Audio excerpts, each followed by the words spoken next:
Hello, my name is Brad Beard. I am the owner and the winemaker for Mercury Wine, located in the heart of the Alexander Valley, right here in downtown Geyserville. The reason why I'm making this video today is because I'm very excited to announce that I have made a sparkling red wine, which I am calling affectionately my Black Bubbles for its absolutely fantastic color.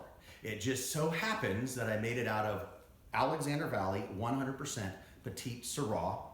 I sparkled it in the traditional champagne method, and I finished it natural. Now that's a whole lot of things going on there, so I want to break it down real quick. So the first and most important thing you need to know is that it's 100% Petite Sirah. Not a typical grape for sparkling red, but I thought it would be fantastic, and well, I know it's fantastic now because I have had a taste. So it's 100% Petite Sirah.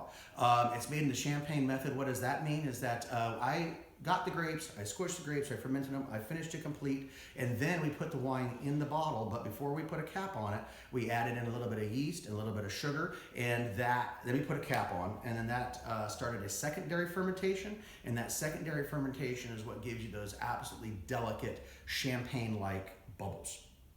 And then I mentioned that I finished it in the natural style. What that means is that once you've done something in the bottle, added yeast and sugar to the bottle, you got to get that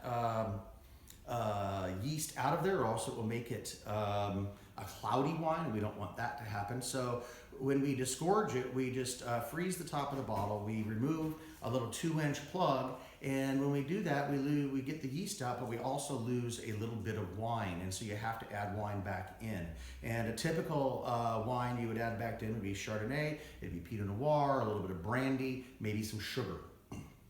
We didn't do any of those things. We actually set aside some of this wine, and then we dosaged it, meaning added some of its own wine back in. That's why you call it natural. With that being said, I think the most important thing about this is that we need to taste this wine. So let's open up a bottle here, and I think that my brother Grady is going to be joining us. There we go. I'm ready. Hi, everybody. For those of you that don't know, this is Grady Beard. He's my brother. He runs the tasting room. He also manages most everything that I do in my life, so he's got a very important job of keeping me on track and all of those kind of fun things. And yes, I'm having a difficult time opening the top. This is really funny.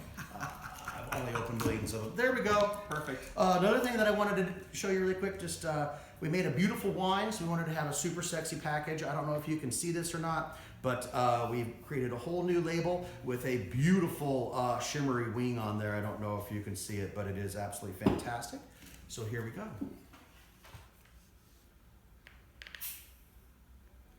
Ah, perfect. Perfect. That is. All right. I kind of mutilated the top there. All right, now the first thing you're going to notice is that it's got this absolutely spectacular mousse. It's a beautiful strawberry color. I'm loving that. The next thing you're going to notice is it's absolutely sexy, fantastic color. As the mousse subsides, you're going to start getting this beautiful red color. That's why I call it Black Bubbles, because it is much darker than a typical rosé. So looking really nice. That mousse is absolutely fantastic. So first thing I get is on the nose. I'm getting a really dominant cherry, not a cherry that's super intense. Just a really nice classic cherry flavor. And little hints of cream are coming out there as well. Typical champagnes are going to be a little more minerally, a little more austere, but this has got just wonderful cherry nose. Another thing that I really enjoy that comes in on the back of the palate is this delightful raspberry that really hangs in there. All right, Grady jumps to the finish. We'll go to the middle. So for the middle, in the beginning of this wine, the cherry is definitely following through. Wonderful cherry on the first part of the palate. Another thing you notice is that it's got a fantastic mouthfeel because this is a bolder red wine. Come on, Fred. You want to try some? Yeah, Freddie loves it as much as I do, and that's saying something. Oh, good boy. I know. Fantastic. Yum, yum. Anyway, because this is a full-bodied red wine, basically, that we've sparkled, you'll notice there's a fantastic mouthfeel, but a surprising The tannins aren't too aggressive like a typical Petite Sirah. We've softened them up with those wonderful bubbles. There's this really great structure like a classic red wine. And then from the mid, where Grady was talking about on the finish, I pick it up in the mid, some blueberries, some, gosh darn it, there's some raspberries running along through there as well. Oh, the finish is just elegant. And that's really what I want to talk about this wine. This wine is just an elegant wine. It is incredibly well balanced. The tannins, the acids, fantastic drinking on its own, beautiful food wine. My first opportunity to actually enjoy this wine was last night. I had it with my, of course, goat milk Gouda, the go-to. It was absolutely fantastic with that as well.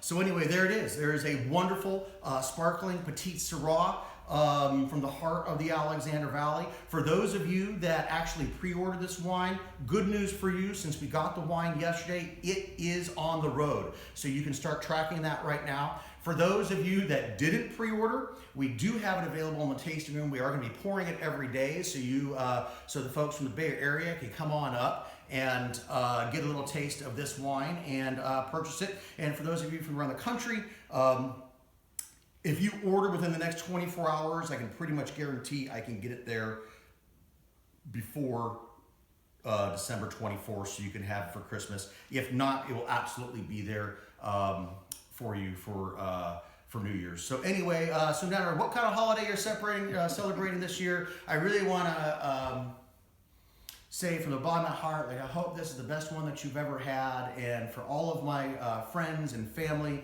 and wine member friends, have a great New Year's as well if I don't see you before. Anyway, cheers. Merry Christmas. Merry Christmas. Cheers. Mm.